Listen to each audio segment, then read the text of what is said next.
Hey, Steve Jolly here with the Home Buying Skills channel. On today's show, we're going to talk about what's happening to home prices. Are they dropping? Are you ready to get started? Let's get to business.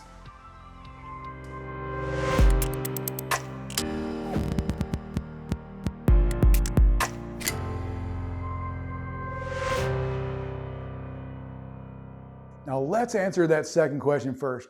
Are home prices dropping? In order to answer that, let's look at the big picture. According to the Zillow Home Price Index, which measures the prices of home sales across the country, the median sales price of homes increased $2,000 from June 2022 to July of 2022. And that's at the same time that all of the headlines you read about home prices are plummeting across the nation. And over the next 12 months, Zillow predicts that home prices will increase 2.4% across the nation. That's a positive 2.4%. This is down a little bit from their previous prediction about a month ago. They said their expectations were 7.8%. So Zillow is not predicting home prices to drop, so don't believe the headlines. And also, just because the prices overall are not dropping, they may be dropping in certain areas where the demand is not as strong as the supply of homes. So anytime you have an inventory out of balance, you have more homes for sale than there are buyers, the natural market forces are going to bring those prices of homes down. There are some areas that are experiencing that, but overall, most areas across the nation, especially in a place where I am like Nashville, prices are continuing to grow. So where are prices dropping? Zillow recently did a study where they looked at all the major housing markets across the country, and what they found out is they found out that prices were dropping in about 30 of those markets. And they really come in two different categories. And the first category is probably the markets that you would think of where prices are dropping. The high-tech markets, the high-cost markets like San Francisco, San Jose, San Diego, Seattle, Portland. Those are all areas where prices are dropping because demand is starting to be smaller than the supply of homes. You have people moving out of those areas to lower cost areas like Nashville, Tennessee, and Atlanta, Georgia, and people moving out of those high cost areas because now they can work remotely and they can buy a bigger house with a bigger yard for less money and put the rest of their equity in their pocket. Now, this first group of cities is seeing the largest amounts and percentage of price reduction. And San Jose sits right on top, about 5.6% decline in price over the last couple of months. Now, the second group of cities that we're starting to see a little bit of a decline in are some of these newer cities, some of these newer it cities where people are moving to, but those people have pushed the prices way beyond what the value the locals have traditionally supported. And so that's caused some imbalance in the market.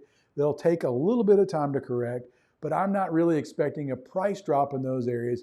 Maybe a deceleration, but I don't think the prices are going to drop compared to where they were a year ago. And these are cities like Denver, Colorado, Salt Lake City, Utah, and Austin, Texas. Now, the price correction in these cities is a lot smaller, and it may be indicative of more of a change in the mix of properties sold than the prices really making a correction. So there may be fewer ultra luxury homes that sold that bring that average and median price down. And because of that, what you might find out is that entry-level homes and move-up homes aren't really losing any value, but the overall median price for the market is shrinking because these ultra luxury homes, $2 million, $3 million, $10 million, aren't selling. And I'll give you a good example. I looked at 3-bedroom homes around 2,000 square feet in Nashville and looked at the median price for homes that sold in June and homes that sold in July, and it was about exactly the same, about $455,000. Then I did the same thing for home sales that were more than $2 million. And what I found out is that the median price of those homes was $2.7 million. And it actually grew a little from June to July of 2020, but there were 18 fewer sales.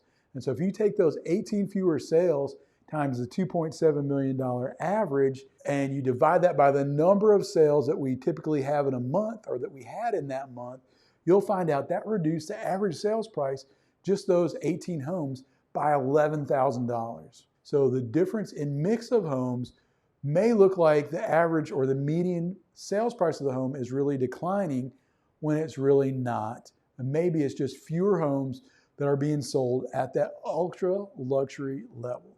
So a lot of people want to know why our price is dropping. And it's really simple. It all has to do with supply and demand. If there's more supply than there is demand, people have to lower the price of their home to get people interested in buying the home.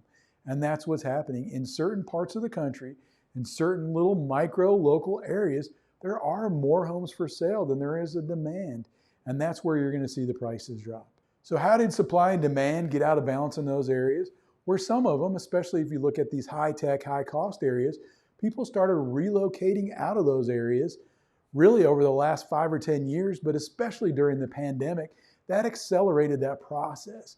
And so you had people moving out of those areas and with high-tech, high-paying jobs that aren't easily replaced. And they're also not easily replaced because those companies are now forced to hire remote workers who aren't even living in these high-tech, high-cost cities.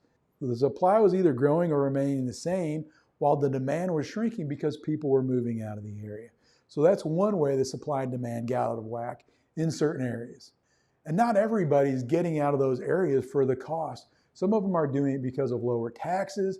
Some of them are doing it because of the climate, a better lifestyle, a better friendly business environment because their jobs are here. Whatever the reason, Nashville seems to be attracting people like a lot of other hot cities across the United States. And we're just thankful to have that. So what should you do? How should you react to all this? Well, the first thing I'm going to want to tell you is don't let the news scare you.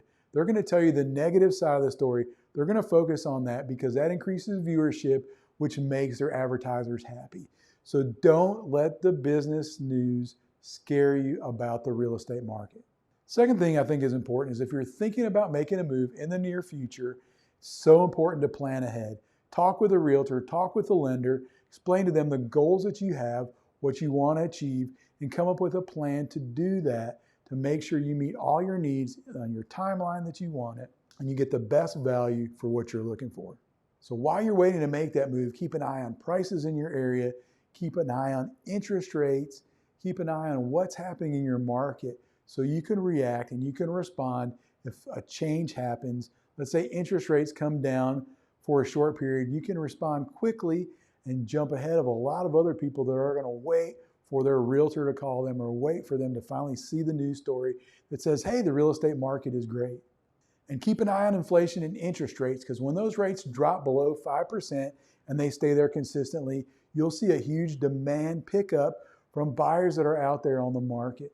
So when those interest rates drop, expect to see some demand increase, but you want to be there on the front end so you have less competition and get the house you're really looking for. And one last thing I want you to keep in mind is that we're really not in a declining market, we're in a decelerating market. We're just not increasing as fast as we were a few months ago.